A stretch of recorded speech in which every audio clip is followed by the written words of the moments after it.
VGG-넷의 논문에서 밝히고 있는 건 뭐냐면요, 네트워크 깊이를 깊게 만드는 것이 성능에 어떤 영향을 미치는지에 대해서예요. VGG 연구팀이 화면에서 보는 것처럼 총 6개의 다른 구조를 갖는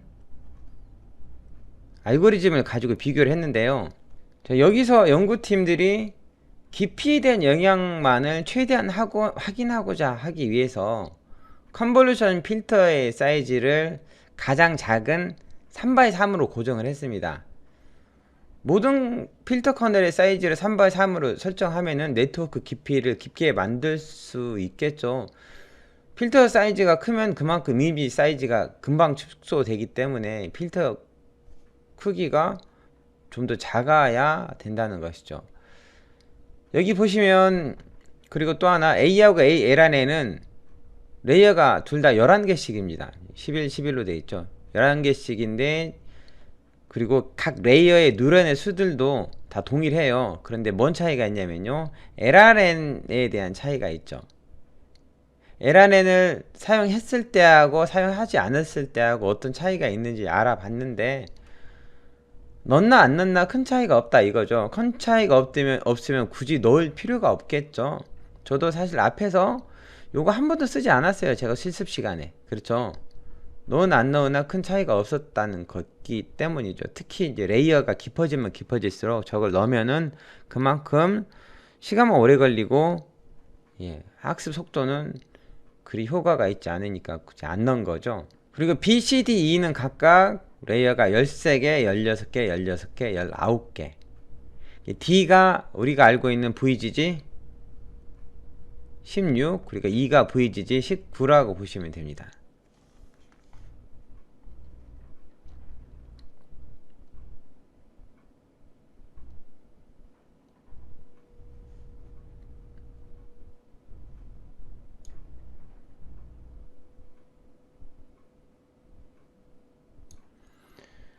자, 그러면은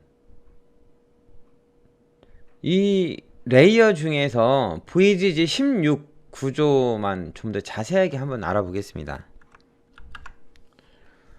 화면에는 그림 하나 있는데요, 그림 꽤 어렵고 복잡해 보이지만 설명은 어렵지 않고 쉽습니다. 제가 여기다가 텍스트를 표현하려고 했는데요, 텍스트로 표현하기에는 텍스트 내용이 너무 많아집니다. 자칫하면은 파워포인트 읽게 돼버리는 경우가 있어서 제가 일부러 tek스트를 표현하지 않고 그림만 넣었어요. 하나씩 설명해 볼까요? 일단 이미지는 크기가 어떻게 되냐면요, 224 곱하기 224 컬러 이미지죠. 채널이 3이니까 컬러 이미지, RGB 이미지죠. 참고로 오픈CV로 이미지 읽으면은 RGB가 아니고 BGR 형 순으로 읽혀져요. 그건 알고 나중에 영상 처리하시기 바랍니다. 자, 그 다음에 보시면요, 똑같은 크기의 레이어가 두 개가 있죠.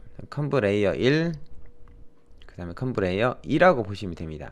자, 여기는 첫 번째는 여기 요 부분 제가 화살표로 가리키겠습니다. 여기는 3 곱하기 3짜리, 앞에서도 필터 커널을 3x3으로 한다고 했잖아요. 그리고 채널이 3개, 컬러 이미지니까 3 곱하기 3 곱하기 3짜리 필터 커널로 이미지를 컨볼루션 해주죠.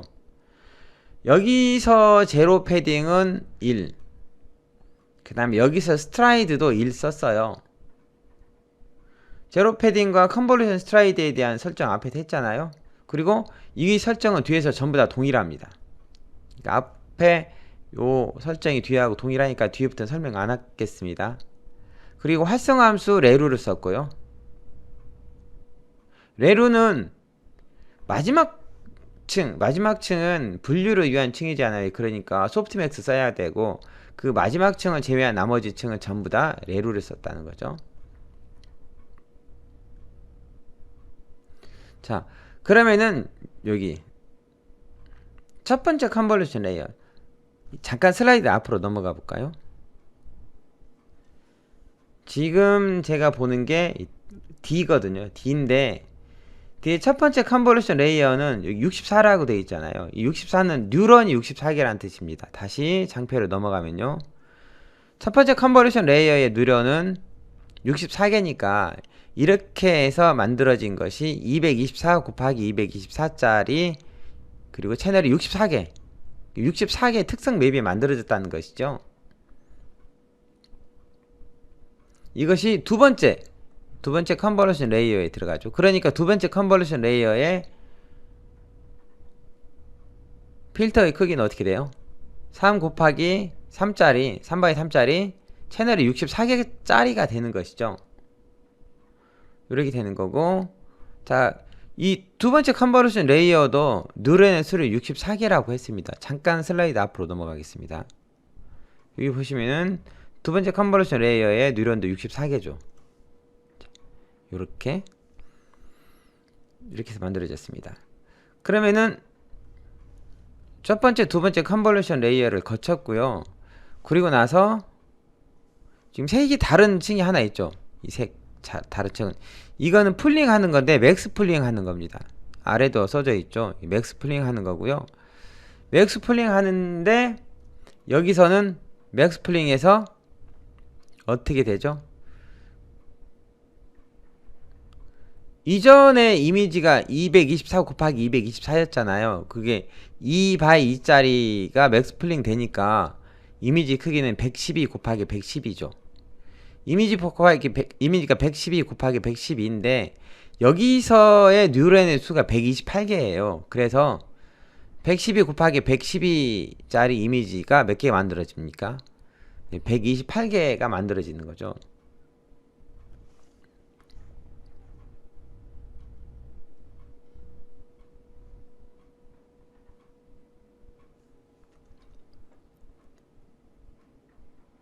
그 다음에 컨버루션 레이어 세 번째 층으로는 네 번째죠. 컨버루션 레이어 세 번째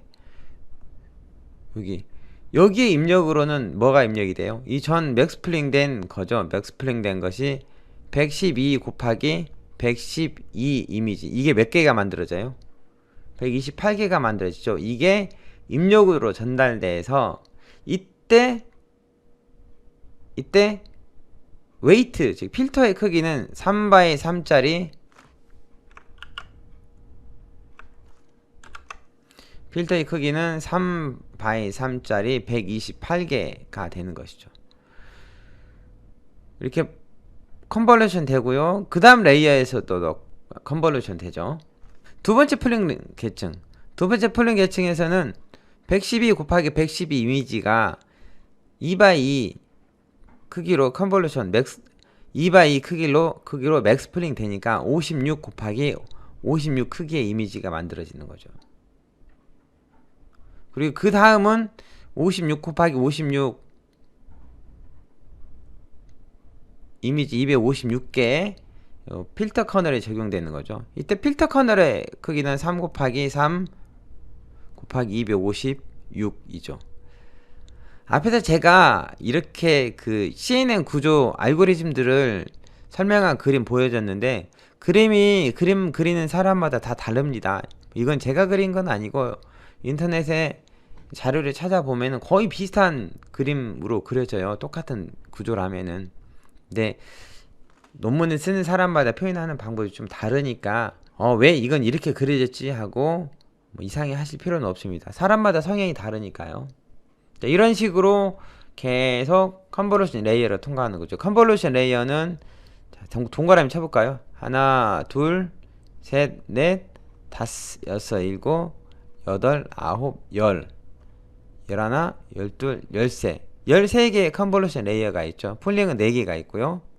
풀링 5개 있죠. 풀링 5개 있고, 그 다음에 여기 풀리 커넥트드 레이어가 또 하나, 둘, 셋 이렇게 존재하죠.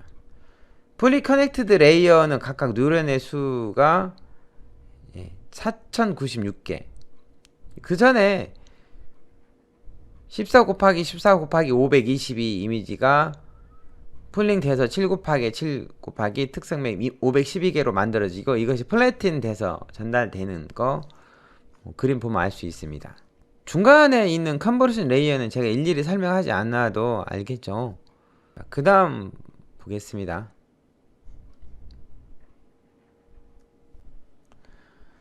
자, 여기 보시면은 2014년도에 우승했었던 것들에 비해서 2015년도에 레지넷은 레이어 수가 급격하게 늘어났죠. 152개가 사용됐어요.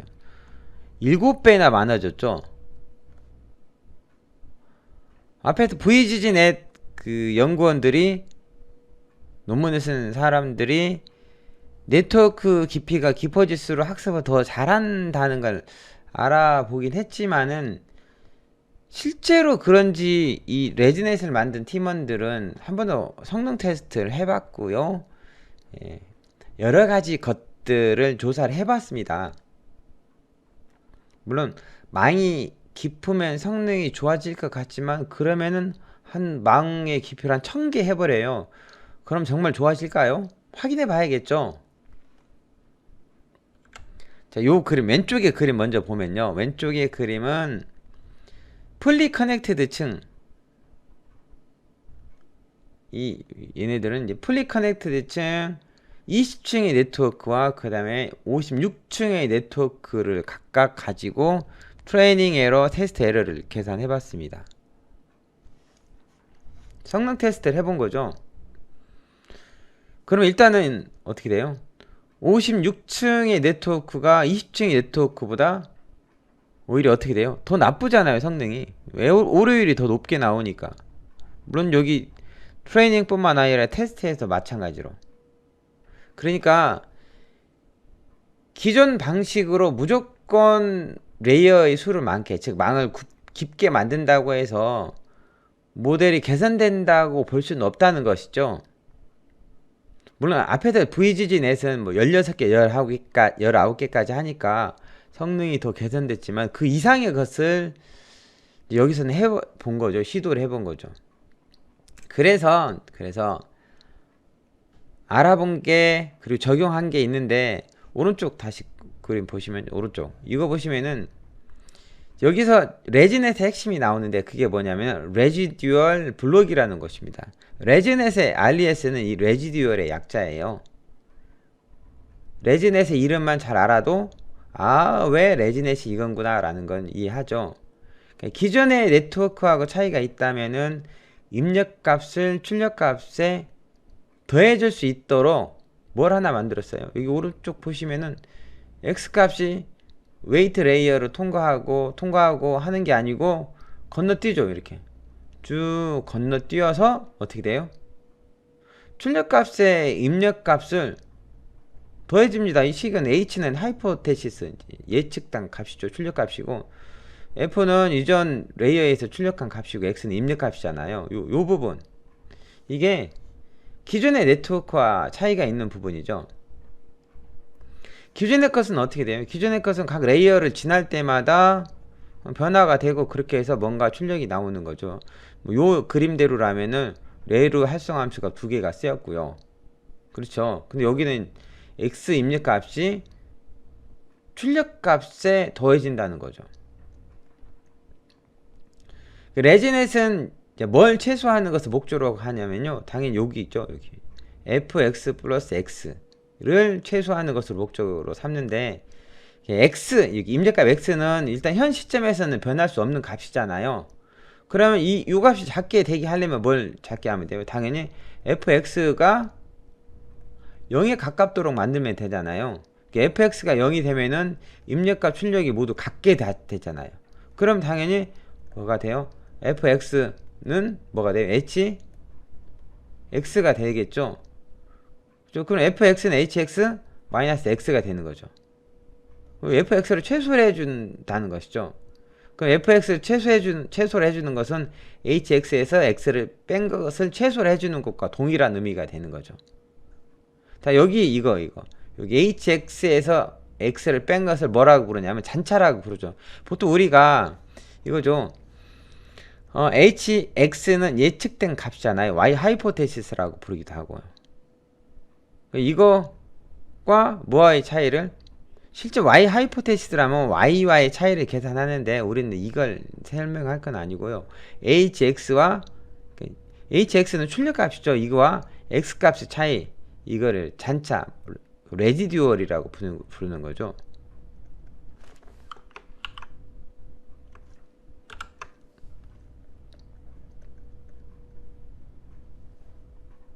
이렇게 잔차를 최소로 해주는 것이니까 레지듀얼 네트워크, 레지넷이라고 부르는 것이죠. 레지넷의 구조를 보면요, 슬라이드 한 장 넘겨 보겠습니다. 이거는 정말 복잡하게 생겼죠. 왼쪽은 VGG19입니다. VGG19고요. 여기 보면은 34개의 레이어를 가진 일반적인 구조 쭉 아래로 내려가죠. 오른쪽은 이제 34개의 레이어를 갖는데, 레지듀얼을 갖는 것이죠.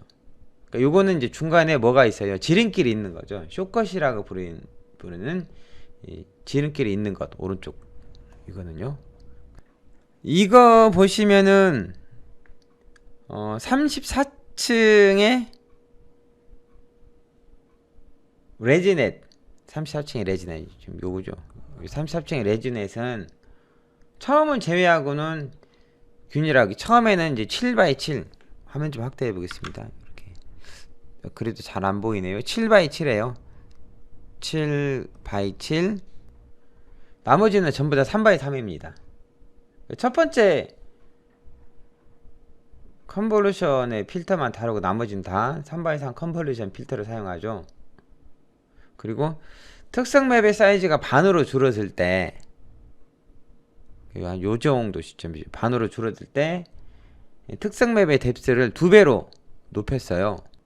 자, 그러면은 실제 숏컷, 지름길이 레지듀얼 블록들이 효과가 있는지, 여기 이렇게 중간에 건너가는 것이, 잔차를 이용하는 것이 또 효과가 있는지 알아봐야 하잖아요. 그래서 이미지넷 이용해서 18개 층 그리고 34개 층의 일반적인 네트워크하고 레지넷의 성능을 비교한 그림이 이제 위쪽에 있는 이 그림들입니다. 왼쪽에는 일반적인 네트워크 18개, 34개, 오른쪽은 그 레지넷, 그러니까 숏컷을 적용한 18개, 34개를 가지고 각각 비교를 했죠. 여기서 이 왼쪽 그래프 보면은 플레인 네트워크는 많이 깊어지면서 어떻게 돼요? 우리 이제 빨간색이 34개니까 많이 깊어지면서 오히려 에러가 커졌잖아요. 그쵸? 빨간색이 여기 하늘색보다 더 높은 위치에 있잖아요. 에러가 더 커졌다는 거 의미하고, 오른쪽 보시면은 빨간색이 3, 4잖아요. 레진의 3, 4. 빨간색이 여기 하늘색보다 더 아래쪽에 있죠. 오류가 어떻게 돼요? 더 줄어들었다는 거잖아요. 이걸 통해서 숏컷을 사용하면은 망이 깊어질수록 더 성능이 개선된다 라는 걸 보는 거죠. 아래쪽 이 표는 18층, 34개 층, 50개, 101개, 152개. 여러분 가끔 보면 레지넷 알고리즘은요, 레지넷 34, 레지넷 50 이런 것들이 있을 거예요. 그거는 다 뭐예요? 레이어가 몇 개냐 이거죠. 레이어가 많으면 시간도 많이 걸리고, 그 다음에 메모리도 많이 차지하겠지만요, 뭐 성능이 더 뛰어나다 하면 좋겠죠. 이대로라면은 152개 레이어를 썼을 때 가장 성능이 좋다고 나오는 것이죠. 152개까지 간다는 건 쉽지가 않죠. 자, 레지넷 설명했는데요. 사실 레지넷에서 핵심은 뭐죠? 숏컷, 지름길. 다시 보면요, 이거 어렵지 않습니다. 이거는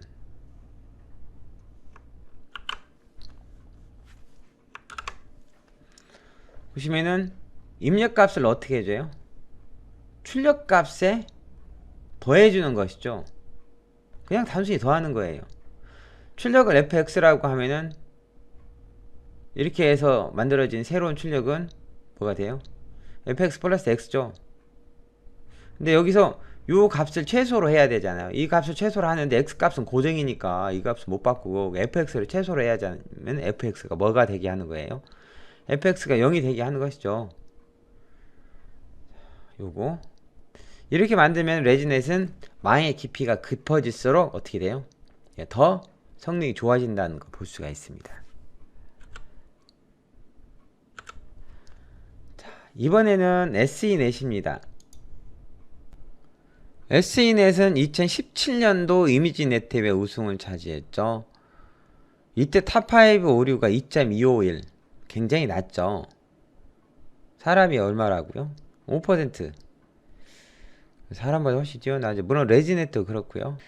SENet의 SE는 논문명에서 보듯이 Squeeze and Excitation Network의 S와 E 첫자를 가지고 이름을 지었죠. 우리말로 하면은 스퀴즈, 짜내고 그 다음에 활성화시키는, 좀 우리말로 번역하면 잘 안되죠. 이거는 기존의 네트워크들의 SE 블록을 첨가해서 성능을 향상시킨 거죠. 이렇게 하면 성능은 향상되는 반면 하이퍼 파라미터는 많이 늘지 않기 때문에 연산량의 증가는 크지 않은 장점이 있습니다. 보통 성능을 향상시키려면은 연산량도 그만큼 늘어나게 되는 게 맞는데, 이것은 연산량은 크게 늘지 않으면서도 분류 정확도는 높일 수 있었다는 것이 매우 효율적입니다. 그러고 보니까 제가 2016년도 이미지넷 대회 우승한 거 빼먹었죠. 2016년도는 앞에서 설명한 구글넷을 좀 더 개선시킨 알고리즘이었어요. 그래서 일반적인 컨셉은 같기 때문에 제가 2016년도 거는 제가 표시하지 않았습니다. 이 그림 보시면요, SE 블록에 대해서 설명하고 있습니다. 여기 X는 특성 맵이죠. 유도 특성 맵입니다. 그리고 FTR, 이거는 이제 컨볼루션으로 보면 되죠. 컨볼루션. 자, 그래서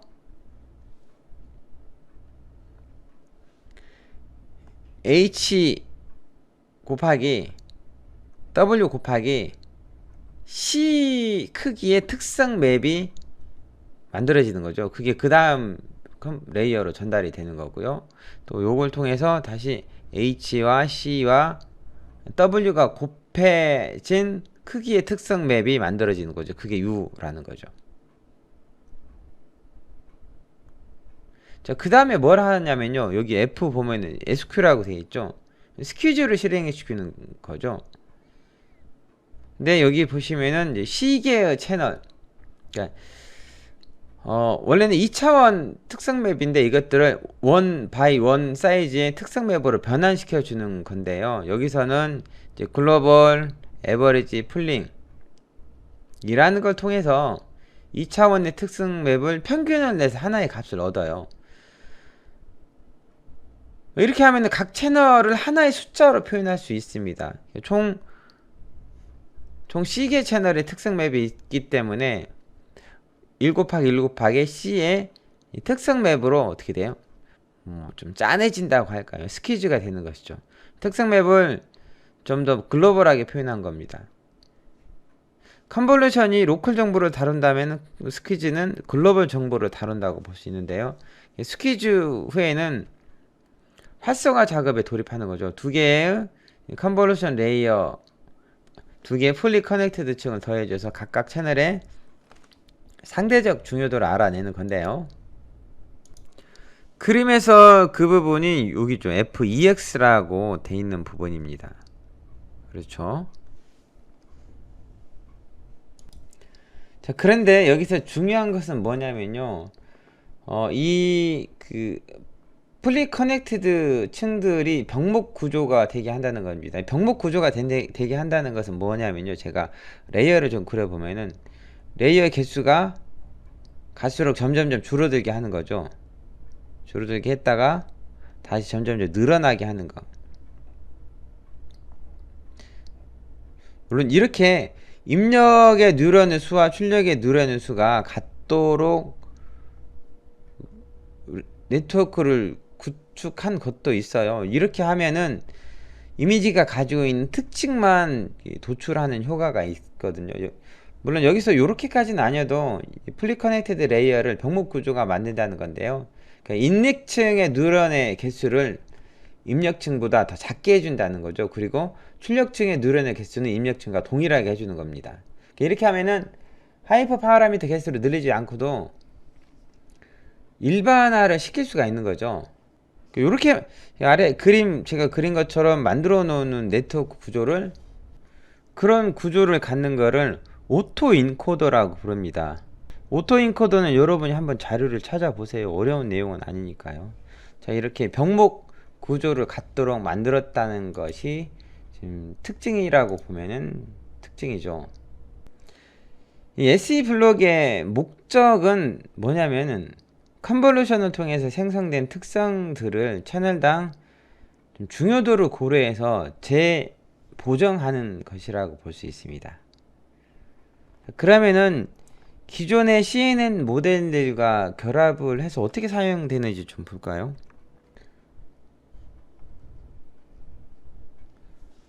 제가 화면에 그림들을 놨는데요. 일단은 VGGNet 경우에는 컨볼루션 및 활성화 바로 뒤에 붙여 사용하고요. 구글넷 경우에는 인셉션 모듈 뒤에 붙이고, 레지넷 경우에는 레지듀얼 모듈 뒤에 붙이는 것이죠.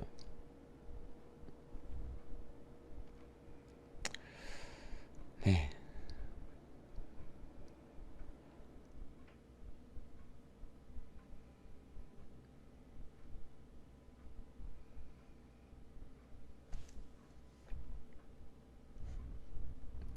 이 표는 뭐냐면요. SEnet 뭐 논문 성능에 관한 자료는 여러분들 인터넷에서 많이 찾을 수 있어요. 근데 여기는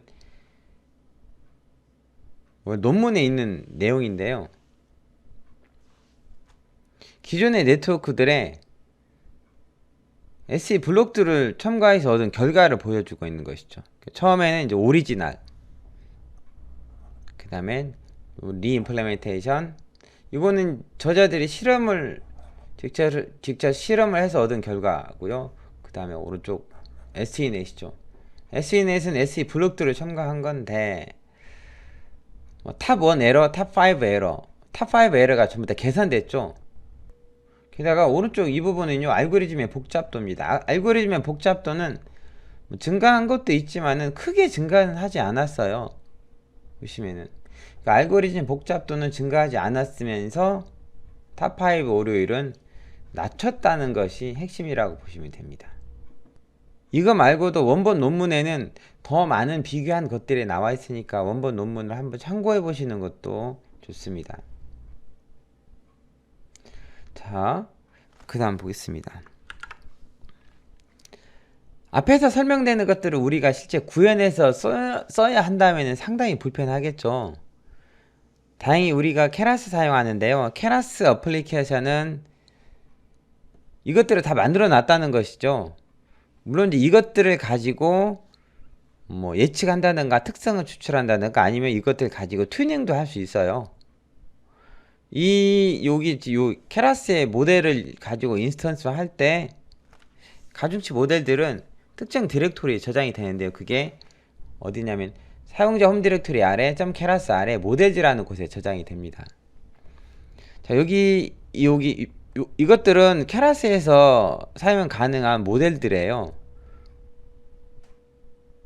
인풋 이미지가 조금씩 다 다르죠. 이미지가 다르다는 걸 기억하시고요. 제가 이 중에서 뭘 쓰는지 누가 물어볼 경우에는요, 주로 레지넷을 한번 써보라고 많이 권합니다. 물론 케라스 공식 API를 보시면은 좀 더 자세하게 설명돼 있어요.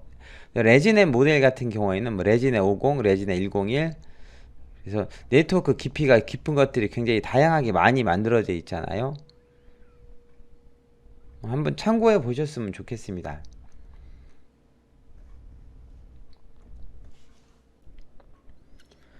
다음은 구글넷에 대해서 살펴보겠습니다. 구글넷은 2014년 이미지넷 대회 우승한 알고리즘이죠.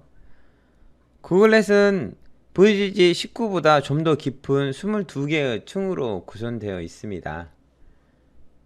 이 구글넷은 어쩌면 구글에서 만든 것처럼 보이잖아요. 그렇죠? 이 구글넷의 약자는 Going Deeper with Convolution의 약자예요. 자, 이거 한번 보겠습니다. 그림 보시면은 구글넷의 구조가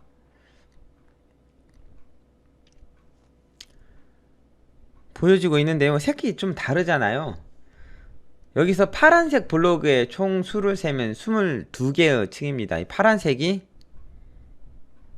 컨볼루션 레이어거든요. 자세히 보시면 컨브라고 쓰여져 있습니다. 좀 확대해 볼까요? 이렇게.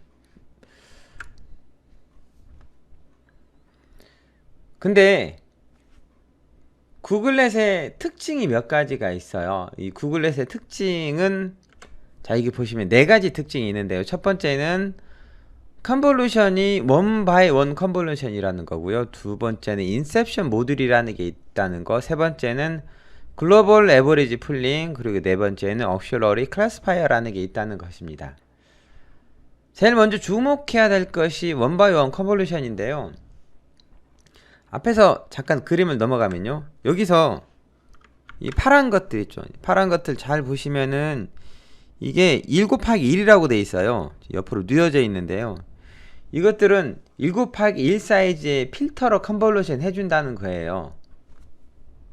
왜 이렇게 했을까요? 그리고 이것이 어떤 의미를 가질까요? 이거는 특성 맵의 개수를 줄일 목적으로 만든 겁니다. 특성 맵의 개수를 줄이면 당연히 연산량도 줄어들겠죠. 그렇게 하기 위해서 원 바이 원 컨볼루션을 했고요. 만약에 예를 들어서 480장에 14 곱하기 14 특성 맵이 있다고 가정하면은 이것을 48개의 5 곱하기 5 곱하기 480 필터 커널로 컨볼루션 해주잖아요. 그러면은 48장 14 곱하기 14의 특성 맵이 생성되는 거예요. 여기서 제로 패딩이 컨볼루션 보폭은 1로 설정했다고 가정했을 때, 이때 필요한 연산 횟수는 얼마예요? 굉장히 많겠죠. 14 곱하기 14 곱하기 48 다시 이거 곱하기 5 곱하기 5 곱하기 480, 그럼요 112.9메가, 굉장히 많죠. 근데 이거를 원바이원 필터 커널로 컨볼루션 해보면은 결론 따지면 굉장히 많이 줄어드는데, 얼마나 줄어들지 한번 계산해 볼까요? 이쪽에다 써보겠습니다. 예를 들어서 마찬가지로 480장에 14 곱하기 14 특성 맵을 먼저 16개의 1 바이 1 곱하기 480 필터 커널로 컨볼루션 해줘요. 그래서 특성 맵을 줄여보면은 16장에 14 곱하기 14 특성 맵이 생성되는 거죠. 그러니까 480장의 특성 맵이 16장의 특성 맵으로 줄어드는 거죠. 이렇게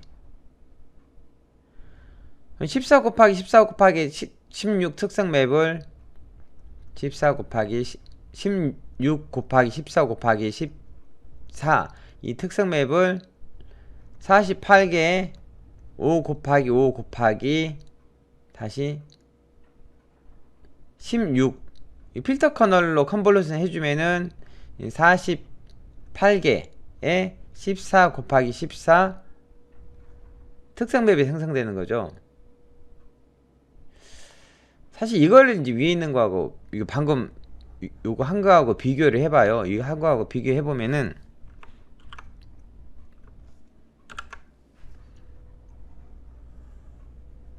자, 이것과 비교를 해보면은 차이가 분명히 생긴다는 거죠. 지웠다가 좀 그렸다가 지우려고 아래다가 좀 써보겠습니다. 이거 뭐냐면은 14 곱하기 14 곱하기 16 곱하기 1 곱하기 1 곱하기 480 더하기 여기다가 14 곱하기 14 곱하기 48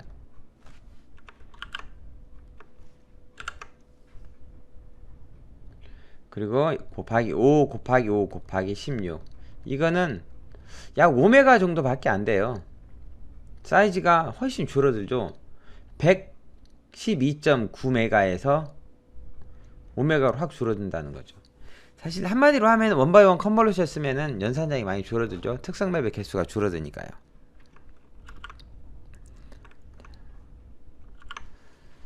그 다음은 인셉션 모듈이라는 겁니다. 인셉션 모듈은 어떤 걸 말하냐면요, 이전 슬라이드를 잠깐 넘어가 보면은 여기서 이런 것들입니다.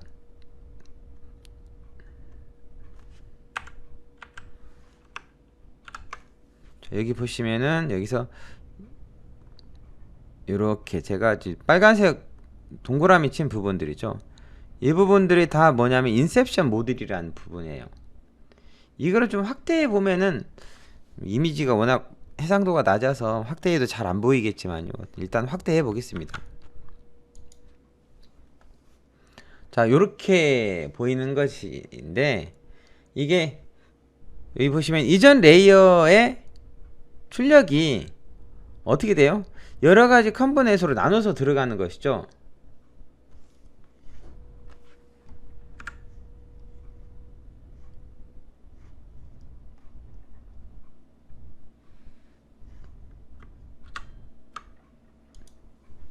자, 여기 보시면은 이전 레이어의 출력이 이렇게 각각에 나눠서 들어가는 거죠.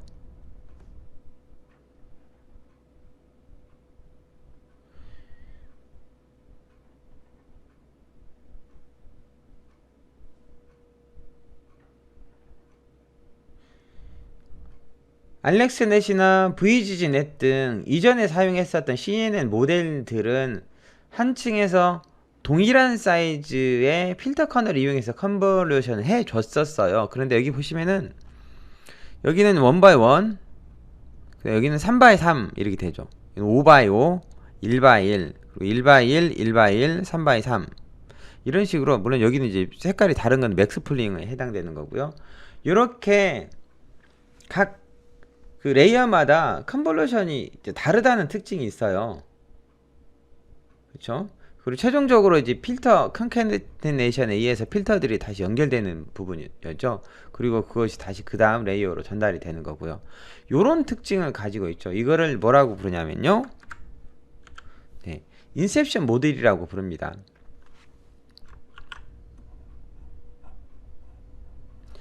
화면에 아까 사용했던 거를 좀 지우고 다시 보겠습니다. 자, 여기서 보시면 이전 층에서 생성된 특성 맵이 1x1 컨버루션, 3x3 컨버루션, 그 다음에 5x5 컨버루션, 그리고 3x3 맥스플링 해준 결과, 이렇게 얻은 특성 맵들을 모두 함께 쌓아주는 거죠. 이렇게 하는 이유는 좀 더 다양한 종류의 특성들이 도출된다는 장점이 있습니다. 그리고 여기서도 7파일 컨볼루션이 포함되어 있잖아요. 그래서 연산량이 많이 줄어듭니다. 자, 그 다음에 세 번째 특징은 풀링에서 글로벌 레버리지 풀링이라는 걸 사용합니다. 앞에서 알렉스넷이나 VGG넷 이런 것들은 풀리 커넥티드 층의 후반부에 연결되어 있는데요. 여기서는 풀리 커넥티드 방식이 대신에 글로벌 에버리지 풀링이라는 방식을 사용했어요. 이것은 이전 층에서 만들어진 특성 맵을 각각 평균 내서, 그래서 이것을 이어서 1차원 벡터를 만들어주는 것이죠. 왜냐하면 1차원 벡터를 만들어줘야 최종적으로 이미지 분류를 위한 소프트맥스 층을 연결할 수 있기 때문입니다. 다시 이전 그림 보면요, 여기서는 끝까지 거의 컨볼루션 레이어죠. 컨볼루션 레이어, 그리고 맨 마지막에 FC 하나 있는데, 여기가 뭐예요? 이렇게 글로벌 에버리지 풀링이 돼서 최종 출력까지 간다는 것이죠. 이런 특징이 있습니다.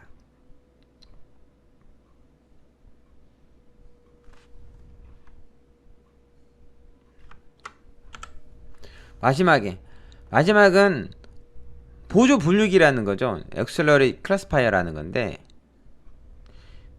네, 오타 났습니다. 네트워크 중간에 두 개의 보조기를 달아준 거예요. 이거 뭐냐면요, 이거 보시면 이 부분, 여기와 여기, 이렇게 이 부분, 네트워크 깊이가 깊어지면 깊어질수록 어떤 단점이 있죠? 학습을 잘 할 수도 있지만은 네트워크가 깊어질수록 그레디언트가 소멸되는 현상이 발생돼요. 그레디언트 베니싱 문제가 발생될 확률이 높다는 거죠. 가중치를 훈련하는 과정에 우리가 역전파 알고리즘 많이 사용하잖아요. 백프로포케이션 사용하는데 역전파 과정에서 가중치를 업데이트하면서 점점점 그레디언트가 작아져서 0이 돼 버리는 거죠. 그러면은 네트워크 내 웨이트들이 제대로 훈련되지 않는다는 거죠. 이걸 극복하기 위해서 이 네트워크에서는 네트워크 중간에 이렇게 화면에 보는 것처럼 두 개의 보조 분류기를 달아 둔 거죠. 이 보조 분류기 보면은 확대해 보겠습니다. 확대해 보면은 여기는 5 곱하기 5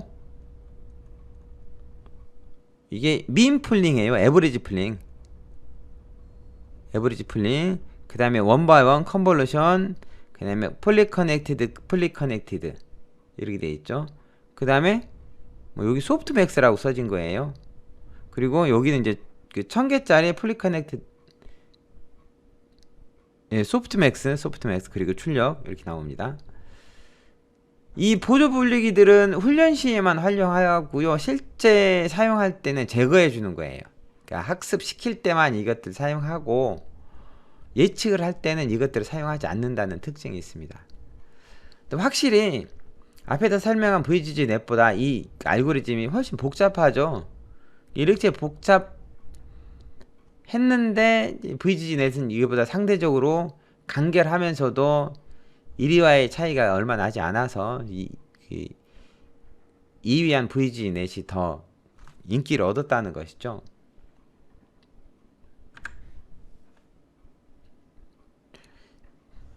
제가 이 이미지를 좀 해상도가 좋은 이미지를 갖고 있었으면 좋았는데 제가 가지고 있는 해상도 이미지가 좋지 않고 이걸 일일이 다 그리기는 너무 소모적인 것 같아서 좀 해상도 낮은 거 포함시키는 점 좀 여러분 이해해 줬으면 좋겠습니다.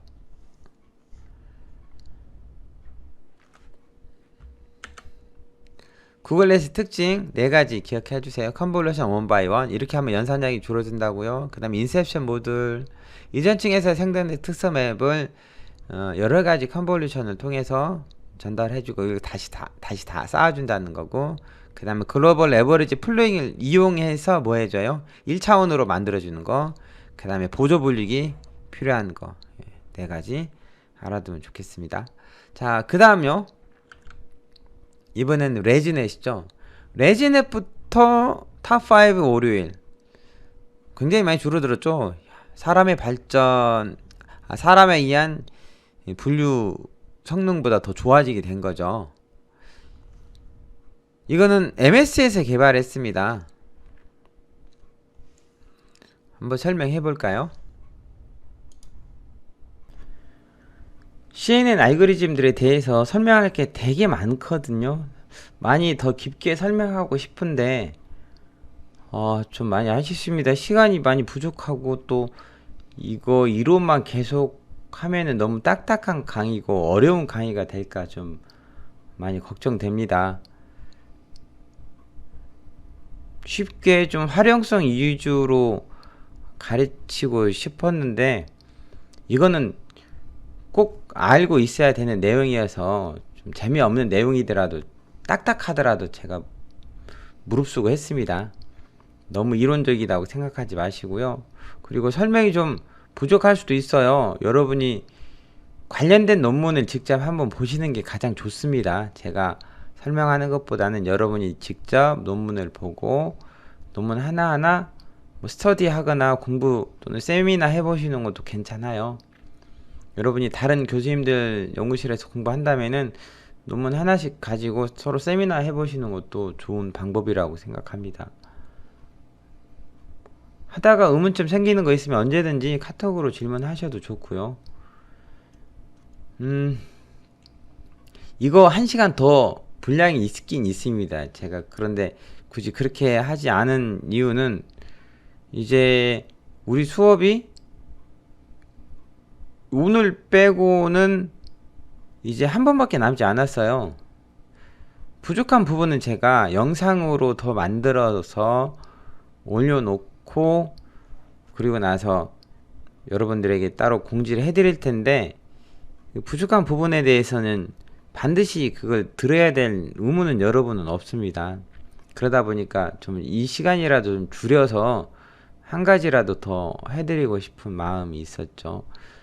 자, 요거는 3시간, 4시간, 5시간 해도 부족한 분량이죠. 그래도 3시간까지는 안 가고요. 여기 2시간으로 줄이고 잠깐 쉬었다가 다음 시간에는, 그러니까 3교시죠. 3교시에는 여러분이 실제 CNN 이용해서 어떤 사례에 사용됐는지 한번 살펴보겠습니다. 저는 여기는 알고리즘 쓴 건 아니고요. 그냥 CNN 네트워크를 직접 정의해서 캐글의 그 대회 있는 데이터를 가져다가 애플리케이션으로 한번 만드는 것을 보여드리겠습니다. 실습까지는 하지 못하는데 여러분 따라할 만한 시간은 없을 거예요. 이제 PPT 가지고 설명만 하는데, 설명 듣고 제가 다음 시간에 그거에 대해서 직접 코드를 작성하면서 그리고 설명도 곁드리겠습니다. 잠깐 쉬었다 하겠습니다.